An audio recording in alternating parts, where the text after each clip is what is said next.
Tonight, before the sun comes up again, millions of older adults in this country will go to bed with ankles that are thicker than they were at breakfast. The long-running health and retirement study, which has followed older Americans for decades, found that about 1 in 5 adults past 50 reported swelling in their legs. Other vein specialists put the number even higher. Close to 40% of people over 50 are living with some version of this. Most of them blame the weather, or the salt, or the simple fact of getting older. I want to show you something different. This is what happens to your ankles between the ages of 55 and 75 if nothing changes, not what might happen. What tends to happen step by step, year by year, when the real cause goes unaddressed, because the puffiness you can press with your thumb tonight is not the end of the story. It is the first chapter, and the chapters that follow are the ones nobody describes to you in time. Here is the part that matters most. There is a window, a specific stretch of time where this whole trajectory can still be turned around. Before that window closes, a week of the right habits can make a difference you can see and feel. After it closes, those same habits help far less. So tonight I am going to do two things. First, I am going to walk you through the timeline, year by year, so you can find yourself on it. Then I am going to hand you the 7-day plan that interrupts it. The standard appointment does not have the 20 minutes this takes to explain properly, so let me give you the 20 minutes. Before we go further, one quick thing. The full version of what I am about to walk you through, I put into a short guide called the Drainage Protocol. The plan in this video is the starting week enough to feel a change. The guide is the whole system, the longer reset, the foods that move fluid, the daily routine, the tracking pages. If you want it, the link is in the description. That is the only time I will mention it. Now, back to your ankles. Let me start exactly where you are. It is the end of an ordinary day. You take off your shoes, or you peel off your socks, and you see the line. A deep groove pressed into the skin where the elastic sat. You press a finger into the soft part just above your ankle bone, and for a moment a dent stays there, like a thumbprint left in dough. Then, slowly, it fills back in. You have probably told yourself a story about this. The story usually goes something like this. I drank too much with dinner. I sat too long today. It is hot out. I am just getting older. And here is the gentle truth. Every one of those stories has a grain of fact in it. They are not foolish. They are just incomplete. Because the water you drank is not the engine. Your body is remarkably good at handling the water you drink. It sends the extra to your kidneys, and you pass it within hours. The salt plays a part, yes. But salt is a passenger, not the driver. And age is not a cause at all. Age is a stopwatch. It only measures how long a quiet, mechanical problem has been allowed to run. So if it is not the water, and not really the salt, and not simply age, what is the real engine? Let me show you with something you can picture. Once you see it, you will never look at your ankles the same way again. Imagine a canal that has to carry water uphill, not the easy way, downhill, uphill against gravity the hard way. To do that, a canal cannot just let the water sit, it uses locks. A lock is a chamber with a gate at each end. Water flows into the chamber, the lower gate shuts so the water cannot slide back down, and then the water is lifted to the next chamber, and the next all the way to the top. Your leg veins are that canal. Every time your heart pushes blood down to your feet, that same blood has to climb all the way back up to your chest, uphill, against gravity, the entire way. And your veins cannot do that alone, so they rely on two tools. The first tool is the gates. Inside your leg veins sit tiny one-way valves, little flaps that open to let blood pass upward and then snap shut so it cannot fall back down. Those are your lock gates. The second tool is the pump that does the lifting. And here is the piece almost no one tells you. That pump is not a machine and it is not your heart. It is your calf muscle. Every time you take a step, every time you flex your ankle, your calf muscle squeezes the deep veins buried inside it and drives that blood upward through the gates. Researchers who study circulation call the calf the body's second pump. Some of them go further and call it a second heart. When you walk, your legs are pumping blood. When you sit still, that second heart is switched off. The canal goes quiet. There is one more part to this canal, and it matters for the later chapters. Alongside your veins runs a second, finer network, your lymphatic vessels. Think of them as the canal's overflow channels. When a little fluid seeps out of the smallest blood vessels into the surrounding tissue, those lymph channels are supposed to mop it up and carry it away. They are the cleanup crew, and like everything else here, they move more slowly when you do. Now, hold that whole picture in your mind, the gates, the pump, the overflow drains, because the entire timeline I am about to walk you through is really just one thing happening in slow motion. The locks falling out of rhythm. Now, you might be wondering why this creeps up over the years rather than hitting all at once. It is a fair question, and the answer is specific. Three things change slowly over time. First, the pump itself gets weaker. After about the age of 50, most people steadily lose muscle, including in the calf. Doctors call that loss of muscle sarcopenia. A smaller calf is a weaker pump, and a weaker pump moves less blood with every step you take. Second, the vein walls themselves lose some of their springiness.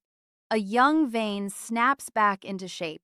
An older vein stays stretched a little longer after each load of blood passes through. And third, the gates simply accumulate wear.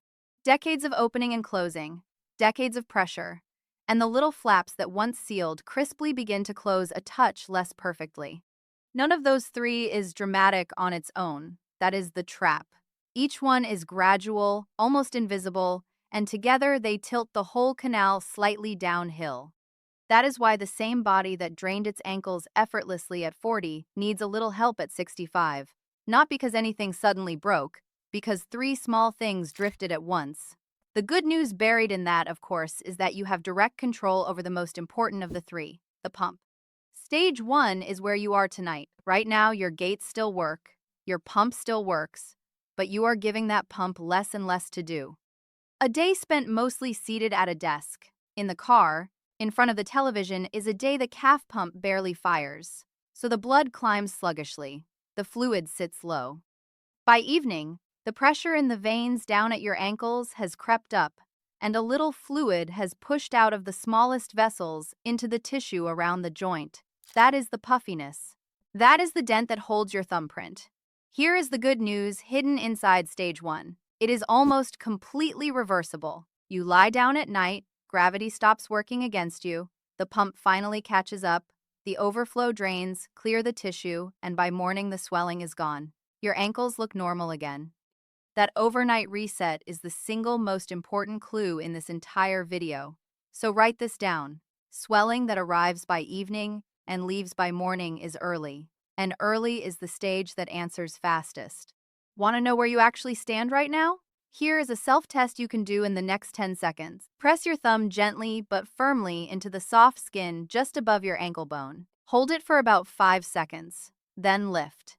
If a small dent stays behind and slowly fills back in, that is what doctors call pitting fluid in the tissue, being pushed aside and taking its time to return.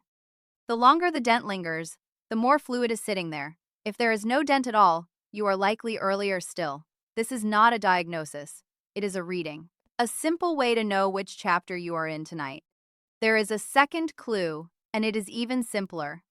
Ask yourself one question. Is it gone by morning? If your ankles are puffy at night but back to normal when you wake, your gates are still sealing, and your overflow drains are still keeping up overnight. That is the most hopeful sign you can have. In stage 1, you feel heaviness more than you see swelling. Legs that ache by mid-afternoon, a tiredness in the calves that has nothing to do with how far you walked. What you do not feel yet is any change in the skin. The skin is still healthy, still soft, still its normal color. Remember that, because the skin is exactly what changes in the next chapter. Now let us move the stopwatch forward. Stage 2 is roughly a year to 18 months down the road, if the pump keeps getting parked and nothing interrupts the slide. Here is what shifts. The gates begin to give. Remember those one-way valves, the lock gates? They are delicate. When blood pools against them day after day, the constant pressure stretches the vein wall, and a stretched vein holds its gates too far apart to seal completely. So now, when the blood tries to climb, some of it slips backward through a gate that no longer closes all the way. Doctors call that backward slip venous reflux. You can picture it as a lock gate that has warped just enough to leak. And here is why one leak matters so much. When a gate leaks, the chamber below it has to hold more water at higher pressure. So that gate gets pushed even harder, and it warps a little more, and now it leaks a little more. It feeds on itself. The pressure in your lower veins climbs higher, and it stays high for more of the day. So the swelling that used to vanish overnight now lingers. You wake up and the ankle is not quite back to normal. By noon, it is puffy again. The window of normal gets shorter and shorter. That overnight reset you tested for in stage 1 starts to fade. This is also the stage where the sock line stops being just a line. The skin around your ankle has been sitting in higher pressure for months now, and it begins to react. You might notice it getting itchy in the evenings. A faint brownish tint may start to appear, low on the inside of the ankle, where the pressure is worst. That color is not a bruise, and it is not dirt that will wash off. It is iron. Under constant pressure, red blood cells leak out of the overloaded vessels and break down in the tissue, leaving an iron stain behind like rust, slowly spreading along the bottom of an old pipe. Doctors call this the beginning of skin changes. You will probably notice it in small, ordinary ways before you ever notice it in the mirror. Shoes that fit fine in the morning feel tight by mid-afternoon. The dent from your sock takes longer and longer to disappear at night, not a minute now, but a good while. You catch yourself wanting to put your feet up more, not because anyone told you to, but because your legs simply feel better when you do. Your body is already asking for the very thing this plan is about to give it. Listen to that. It is good instinct. Here is your myth and reality moment for this stage, and it is a big one. The myth is that a water pill is the answer, that if the legs are full of fluid, you simply drain the fluid out. The reality is more honest, and you deserve the honest version. For swelling that comes from failing gates and a parked pump, water pills often disappoint. And for fluid that the slowed down overflow drains have left sitting in the tissue, they can do very little at all. They chase a symptom while the gates keep leaking. The cause here is mechanical, which means the real fix has to be mechanical too. A pill cannot strengthen a pump. Now, stage 2 is still very workable. The skin color can still fade. The gates are leaking, not destroyed, but you can feel the trajectory now, can't you? It is no longer just tired legs at night. It is legs that are starting to look different in the daylight. Stage 3 is the chapter I most want you to never reach. Picture the stopwatch now at about 5 years, if nothing along the way ever interrupted the slide. By now, the pressure in those lower veins has been high for so long that the tissue itself begins to change its character. The brownish stain has spread and darkened, and the skin, which used to be soft and loose, begins to harden. It can feel tight, almost woody, around the lower leg and ankle, as if a snug band of leather had been slipped under the surface. Doctors have a long technical name for this hardening. The plain version is this: tissue that stays swollen and starved of good circulation for years gets stiff, inflamed, and scarred. Think back to the canal one more time. A lock that leaks for years does not just leak quietly. The constant overflow erodes the walls of the chamber around it. The structure itself starts to crumble. That is what is happening to your skin in stage 3. And here is why it matters more than anything else I will say tonight. Hardened, oxygen-starved skin is fragile skin. A small scrape, the kind that would heal in a week on a healthy leg, can now turn into a sore that lingers for months. In the most advanced version of this stage, that fragile skin can break down into an open wound that doctors call a venous leg ulcer. These are not something everyone gets, but they are far from rare. Among adults over 50, roughly 1 to 2 people in every 100 will deal with one of these wounds. And once they appear, they are stubborn. They heal slowly. They tend to come back. A consensus that vascular surgeons published back in 2004 laid out this exact ladder from simple swelling to skin changes, to hardened skin, to healed and then open ulcers as one connected disease, not a handful of separate complaints. I am not telling you this to frighten you. I am telling you because almost no one connects these dots out loud. The puffy ankle in your 50s and the stubborn sore in your 70s are not two different problems. They are the same problem, 5 years apart. One quiet mechanism allowed to run unchecked. So that is the timeline. Stage 1, swelling that leaves by morning. Stage 2, swelling that lingers and skin that stains. Stage 3, skin that hardens and turns fragile. Now let me show you the part that changes the whole story, the window where you step in. Here is the turn. Everything I just described depends on one thing staying broken, the pump staying parked. Follow the chain backward with me. The skin hardens because the pressure stayed high. The pressure stayed high because the gates were leaking. The gates leaked because they were stretched by pooled blood.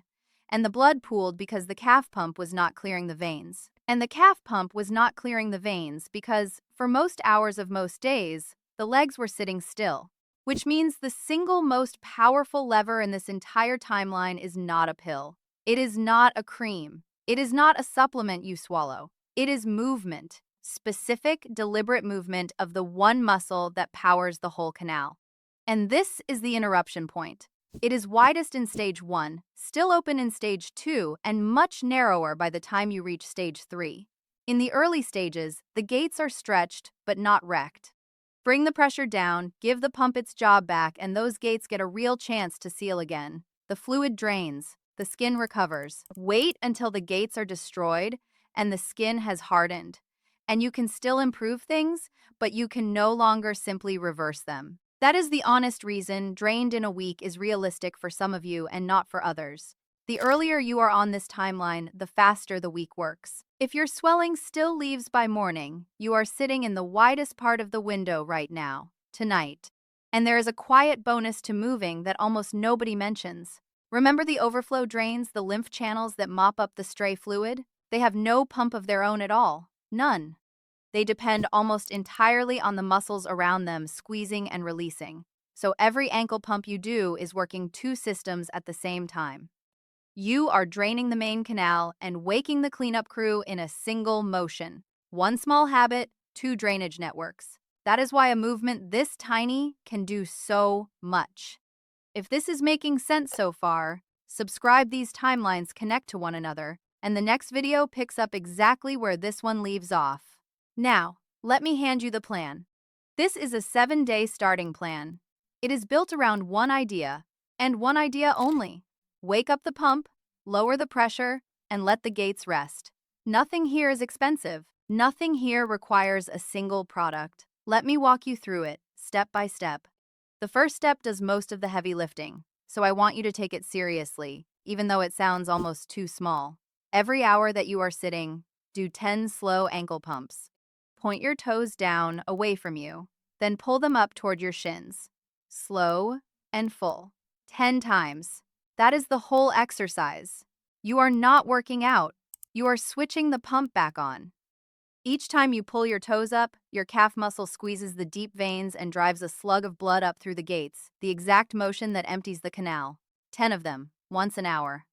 Set a reminder on your phone if you need to. This one habit, done all day, changes the pressure in your legs more than anything else on this list. The second step is to walk after you eat. A 5-minute walk after each meal, 3 short walks across the day. You are not doing it for your heart, though it helps your heart. You are not doing it for your weight, though it helps that too. You are doing it because a walk is the pump running at full speed, every single step priming and emptying those veins. 5 minutes after breakfast, 5 after lunch, 5 after dinner. If 5 minutes feels like too much to start, do 2 minutes and build from there. The point is rhythm, not distance. The third step finally puts gravity on your side instead of against you. 2 or 3 times a day, lie down and raise your legs above the level of your heart for about 15 minutes. A couple of cushions under your calves will do it. You do not need anything fancy. When your ankles sit higher than your chest, the fluid that pooled all day drains backward toward your heart on its own, and the pressure in those lower veins falls. This is the one piece of the old advice that is genuinely good. But it comes with a correction, and the correction is the whole game. Elevation alone is not enough, because lying still also parks the pump. Elevation plus movement is the combination that works, never just one of them. The fourth step is about the hours in between the hours you are not moving. For most people, the damage is quietly done while sitting with the feet down for long, unbroken stretches. So break them up. Try not to sit longer than about an hour without standing, even if it is only for 30 seconds. Stand up, do your ankle pumps, sit back down. And when you do sit, try not to cross your legs at the knee for long periods. It pinches the very veins you are working so hard to drain. The fifth step is salt, handled honestly. You do not need a perfect diet this week. You need to find the 2 or 3 biggest sources of salt in your day and pull back on just those. And here is the part people get wrong. The biggest source is almost never the salt shaker. It is the processed food, the canned soup, the deli meat, the restaurant meal. Salt makes your body hold on to extra water, and that extra water settles exactly where the pressure is already highest, your ankles. You are not aiming for zero. You are aiming for noticeably less. The sixth step, I want you to be careful with, so listen closely. Compression. A well-fitted compression stocking, put on in the morning before the swelling has a chance to start, and worn through the day, supports your veins from the outside and helps the pump do its work. For a lot of people, it makes a real, visible difference. But here's the caution, and it genuinely matters. If you have any problem with the arteries in your legs, or you have diabetes, or you have numbness in your feet, the wrong compression can actually do harm. So, this is the one step on the whole list that you clear with a clinician before you start. Do not guess on this one. One thing not to do while we are here, because I hear it constantly. Do not try to fix this by drinking less. The thinking sounds reasonable. The legs are full of fluid, so cut back on water and dry them out. It backfires. When you run yourself low on fluid, your body responds by clinging to salt and water even harder, and the swelling can dig in deeper rather than ease. Your body handles normal water just fine. The swelling is mechanical. It is not a sign you drank too much. So drink the way you normally would and let the pump and the lower salt do the real work. So that is your week. 10 ankle pumps every hour you are seated. A short walk after each meal. Legs up above the heart 2 or 3 times a day. Stand and move at least once an hour. Trim your 2 or 3 biggest salt sources and add compression only with a clinician's guidance. 6 small habits. None of them dramatic. All of them aimed at the same canal. Now, let me be straight with you about what to expect, because that honesty is the entire point of this channel. What reverses first and fastest is stage 1. The evening puffiness that disappears by morning can begin responding within days. Many people notice lighter, looser feeling ankles inside a week, the sock line shallower, the shoes a little roomier by night. That is the drained in a week you came here for. For early swelling, it is real, and it is achievable. What moves more slowly is the skin. If you already have that brownish staining, the color can fade, but it fades over weeks and months, not days. It is iron that took a long time to settle in, and it leaves at its own pace. Be patient with it. Fading is still healing. And here is a sign worth watching for in the first week or two. If your swelling had started lingering into the morning, and now, after a few days of the plan, it is gone again by breakfast, that is your overnight reset coming back. It is the clearest, simplest signal you can get. It means the pressure is dropping at night and the gates are finally getting their rest. When that morning normal returns, you caught this in the open part of the window. And here is what this plan does not do. And I need to say this part plainly. It does not rebuild a valve that has already been destroyed. It does not heal an open wound on its own. And it is no substitute for proper care if something more serious is driving your swelling. Hardened skin and open ulcers need a clinician, not a video. This plan can lower the pressure and slow the slide. It cannot turn back time on tissue that is already scarred. That is exactly why the timeline matters so much, and why earlier is everything. Which brings me to the part of this video I will not let you skip past. Most leg swelling in older adults is the slow, mechanical story I have just told you. But not all of it. Some swelling is your body waving a flag, and you need to know which flags mean stop and call someone today. If one leg suddenly swells one, not both, and it is painful, warm to the touch, or red, do not wait, and do not rub or massage it. That can be a clot in a deep vein, and a clot needs urgent medical attention the same day. This one is not a watch and see. If both of your legs swell and you are also short of breath, especially when you lie down flat or you have gained several pounds in just a matter of days, that combination can point toward the heart, and it needs a doctor promptly, not next month. If the swelling comes alongside a sharp drop in how much you are urinating or with yellowing of the skin or the whites of the eyes, that points toward the kidneys or the liver, and again, that is a conversation with a doctor soon. If the skin has already broken open, or there is a sore that is weeping or simply will not heal, that needs hands-on care, not a home routine. And one more, because it is so common and so often missed. If your ankles started swelling after you began a blood pressure medication, or after your dose was raised, particularly a type called a calcium channel blocker, that swelling may be coming from the medication, not from your veins. It is a well-documented effect. Researchers writing in the journal Hypertension showed it happens through the medicine widening the small arteries without widening the veins to match, which raises the pressure in between and pushes fluid out into the tissue. It even shows up more in women than in men by the manufacturer's own labeling. Roughly 15% of women compared with about 6% of men. But here is the rule, and it has no exceptions. You do not stop or change a blood pressure medication on your own, ever. You tell the doctor who prescribed it, and you let them decide. There are very often other options. None of what I have shared tonight is a diagnosis. I cannot examine your legs through a screen, and I would never pretend to.